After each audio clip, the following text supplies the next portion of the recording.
মানুষ কেন বলে মোদের নারী নিজস্ব নাই কিছু? আমি তো দেখি জগৎ চলে নারীর পিছু পিছু। বাপের ঘরের লক্ষ্মী আমি, স্বামীর ঘরের অন্নপূর্ণা, ছেলের ঘরের জননী আমি, আমি ছাড়া সংসার অসম্পূর্ণা। আমার থেকে আপন করতে আর কি কেউ পারে? বাপের ঘর ছেড়ে এসেও পরকে ধরি ঘরে। গোত্র থেকে গোত্রাস্ত যদিও আমি হই, তবুও যেন জননী রূপে সকল দুঃখ সই। ভারত মাতা সেও তো নারী, নারী জগৎ ধাত্রী।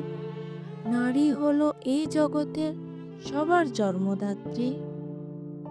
পুরুষতান্ত্রিক সমাজ তাই পুরুষকে বড় করে, জেনে রাখো সেই পুরুষকেই নারী গর্ভে ধরে।